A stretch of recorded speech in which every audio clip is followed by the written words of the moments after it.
Hello, hello, hello. Doc Bryce here. Kayo po ba ay kain ng kain sa inyong paglo-low carb?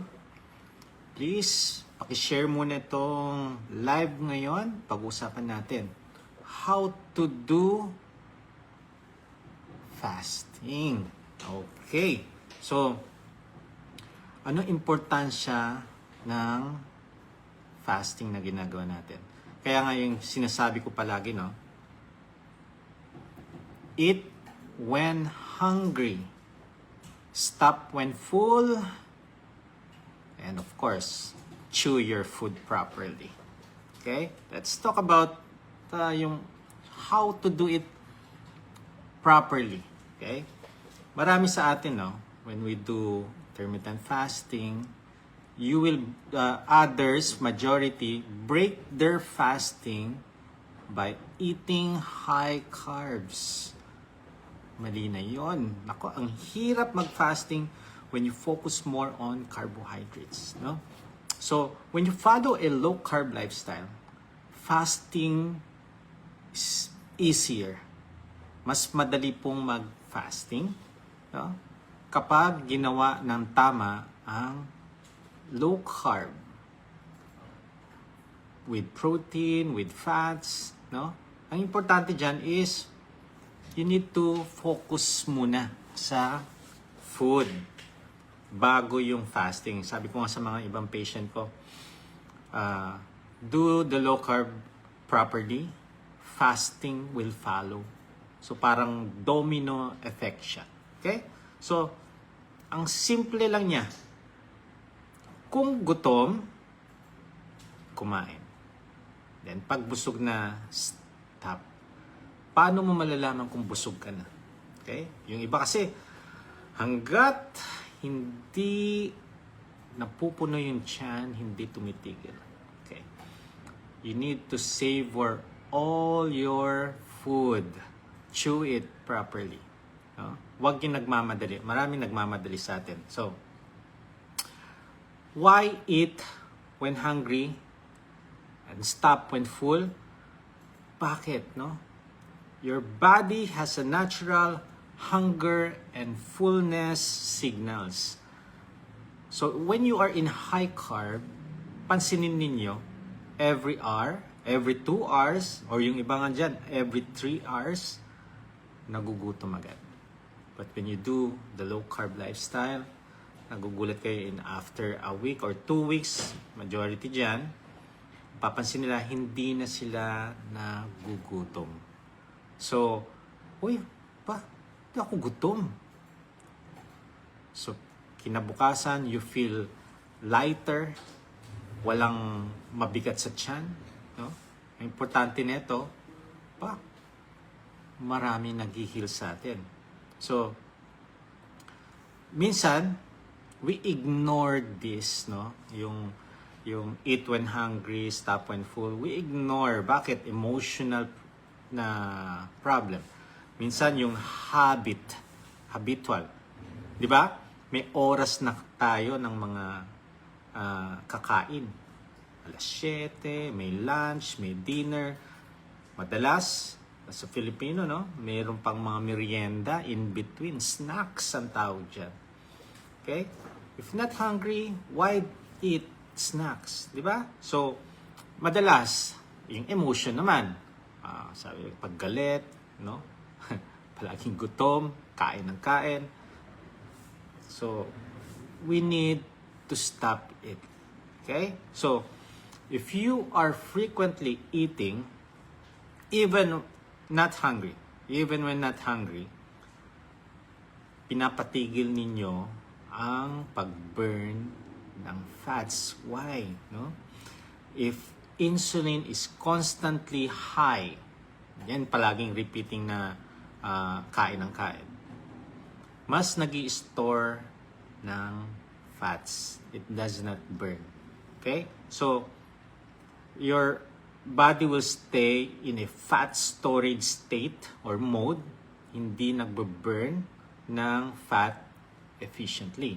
So, when you learn to listen to your body, if if you do the fasting, eating the low carb lifestyle, doing the low carb lifestyle, cutting all those carbohydrates, yung mga sugar, ultra-processed food, kinakat nyo na yan, magugulat kayo. Insulin level will not spike. Okay? Ano lang yan, normal lang siya. Ang mangyayari, you will switch to a fat burning state. Magugulat na lang kayo, uy, after a month, you lose 5 kilogram. Ang importante is listen to your body. Okay? So, ano ang role ng intermittent fasting?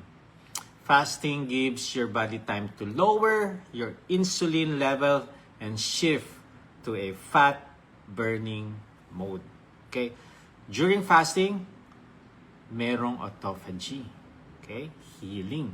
So, there are two kinds na pwede nating ma-achieve ang autophagy. Ano yun? Number 1 is the fasting. Number 2 is high intensity interval training. So when you do this two, no? Itong dalawang to, you will have autophagy.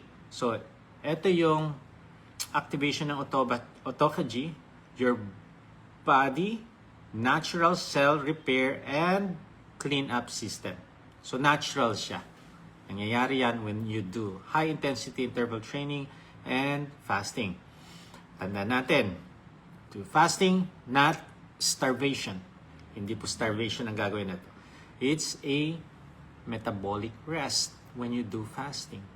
Okay? So, it allows our body to heal, reset, and use stored energy efficiently.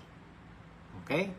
So, why is fasting easier when you do the low-carb lifestyle? No? Low-carb, high-fat, moderate protein. When you eat high-carb diet kasi, your blood sugar will rise and drops quickly. And yung pagkakain ninyo, very hyper, no? And saglit lang, inaantok na tayo. So, madalas, after a meal, lahat nagsisiesta. Okay? So, blood sugar and insulin will remain stable when you do the low-carb and fasting lifestyle. So, when you do that, full palagi. No? Hindi ka nagugutom. Steady ang energy mo, buhay. Because, unlimited supply of energy, ito yung fats. Galing, no? Sa katawan natin, maraming fats. Utilize it. Use it as your source of energy. Okay? Healthy fats, ano ba mga to? Like, sa eggs, avocado, coconut oil, olive oil. These are healthy fats. And those fatty meat will give your body slow, sustained fuel. Kaya, sa mga nag-endurance sports, magugulat na lang kayo. Ang tagal ninyong mawawalan ng enerhiya. So, full of energy. Kaya magugulat kayo sa mga full marathon, sa mga endurance sports, no? Hindi kayo napapagod. So, when you do the fasting, when you do the low carb, natural ang healing natin. So, hindi natin fino-force ang fasting. Kaya, pagka hindi kasi kayo naglo-low carb, no? Fasting lang ginagawa ninyo. And then you break your fasting with high carbs. Ang hirap. Yung iba nga, pinipilit nilang, dapat, no? Maka 24 hours fasting ako. Yung iba, hindi nakakaya. Nakakaramdam ng mga discomfort, headache, dizziness, weakness, no? Kadalasan yung iba nga, may nagpapalpitate pa. So, what are the benefits of pag kinumbine mo ang low carb and fasting? Number 1, speeds up fat burning. Imagine mo yun. 2 lang yan, ha? Pero sa lifestyle natin, 3. Why? Ano yung pangatlo? Active lifestyle. Imagine mo, low carb ka, mag-fasting ka, nag-exercise ka, aba, ang galing yan. Speed more, no? Yung fat burning, mas mabilis. And when you do the low carb, you will reduce inflammation. You cut out those inflammatory foods. Alam niyo naman yung mga inflammatory foods. Ako, lahat na lang ng sumasakit sa inyo. Okay, it also improves insulin sensitivity. So when you do low carb lifestyle, fasting, active lifestyle, sensitivity of insulin mataas. Okay? It also enhances mental focus and energy. Gives your digestive system time to rest and recover. So, importante. So, bakit nakaka-recover to? Yung gut natin, no? Yung mga kinakain natin, very healthy. Very nutritious. Very natural. Not ultra-processed food. Not sugary food. So, mag-i-heal yan. Walang inflammation. So, makaka-recover ang iyong immune system or digestive system. So, ano mga tip, no? Sa mga naglo-low carb? Lalong-lalo na, no? Sa mga underweight. Ito na. Dok, nagpa-fasting ako 20 hours. Pero underweight. Okay. Ang advice ko dyan is to do fasting 12 hours only. So, pag ang dinner nyo 7 p.m., you can eat 7 a.m. Okay?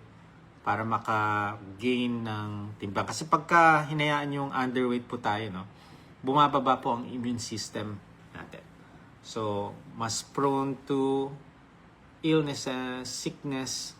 So, we need to adjust muna. Huwag kayong mag-alala. Yung fasting, magkagawa nyo din yan, mga 18 hours, pagka nandun na kayo sa normal weight. Kaya, be patient lang. Okay? Sa iba naman, if you are overweight, you are obese, no? You can start also with 12 hours fasting. Then, eventually, 14 hours, 16, 18 hours. Habang tumatagal sa paglo-low carb, magugulat na lang kayo. Nag-i-improve ang inyong health by just changing what you eat. And eating when hungry. And, isa pang tip. When you do the fasting, when you do the low carb, no? Madi-dehydrate po tayo. Kaya ang gagawin natin is to do the wet fasting, not the dry fasting. Wet fasting muna tayo. So meron tayong mga electrolytes, may mga fluids, plain water. Complete your required fluid volume per day para hindi kayo lumalampas or kinukulang ng fluids. Okay? So, during your eating window, focus more on real foods. Ano ba itong mga real foods? Bibili yan sa palengke, sa wet market o ano pa ano mga yon. These are eggs, may fish, may meat, no? May low carb vegetables. Yes, vegetables is part of a low carb lifestyle. And yung mga healthy fats na sinasabi. Then, avoid unnecessary snack. Madalas, no, nasasanay tayo sa snack. Okay. Avoid natin, kung hindi naman tayo gutom, huwag na tayo mag-snack. Although may mga low carb snack tayo, pero as much as possible, no, iwas tayo sa snack. Okay? Kahit mga low carb snack yan. Iwas lang. Kung hindi naman kayo gutom, na wag na. Okay? Then, get enough rest and sleep. Number 1 na cause ng insomnia, cellphone, gadgets. Patayin na yan, 8 p.m. pa lang. Hindi kayo makakatulog niyan pag naka-open yan. Okay? So, always remember to listen to your body. If you feel weak, you feel sick, you can break your fasting. Huwag nyo nang, yung plano nyong 24 hours fasting, itigil nyo na. Huwag nyo nang ituloy pa yan. May mga patient ako niyan, no? grabe, tutuloy nila 7 days fasting. O kaya 5 days fasting. Okay pa siguro kung 3 days, no? As long as wet fasting to. Wag dry fasting. And make sure when you do extended fasting, make sure walang pasok ha. Nasa bahay lang kayo. Para pag may problem, no? At may naramdaman kayong discomfort, ma-address agad. Hindi nasa trabaho kayo, naku, baka madala pa tayo sa emergency room. Kaya ingatan natin when you do extended fasting. Okay, so in summary, no, eat when hungry, stop when full. It builds awareness and discipline. Imagine mo yan. Hindi ka na nagugutom. Kadalasan kasi sa atin, no, mga Pinoy, hindi gutom, nguya ng nguya. Kain ng kain. Nakatambay sa kitchen, nakatambay sa dining area. Very comfortable ang iyong position doon. Pag nakakita ka ng food, hindi ka gutom, ay sure, kakainin mo siya. Fasting trains your metabolism to become flexible and efficient. No? So, when you do the low carb, high fat diet, it will fuel your body, sustain a long-lasting energy. Okay? When you combine, no, yung itong tatlo, your body will heal. You don't need to starve. Huwag niyong gutumin ang sarili niyo. Kumain. Kaya kung doon sa mga nagsisimula pa lang mag-low carb, ang advice ko sa kanila, kumain kayo kahit 5 beses kayong kumain. Kahit 5 beses kayo magutom, kumain the whole day, as long as low carb, nasa safe food list lang. Iiwas kayo sa kosher food list. Okay. So, when you are healing something, you have chronic diseases, may mga maintenance kayo, do the strict low carb. Be mindful. Be guided. Ang hirap-hirap pagka ginagaya nyo lang yung mga kaibigan ninyo.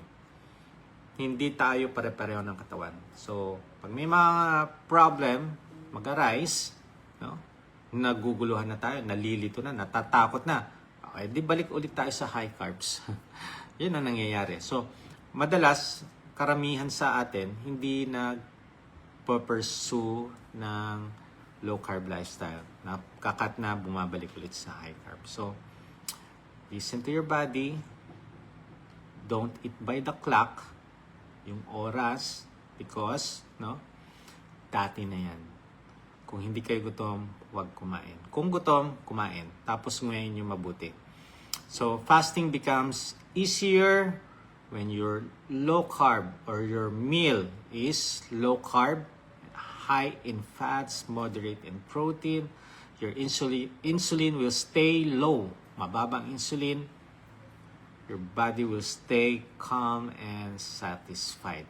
So, dun sa mga nagpa-fasting, no?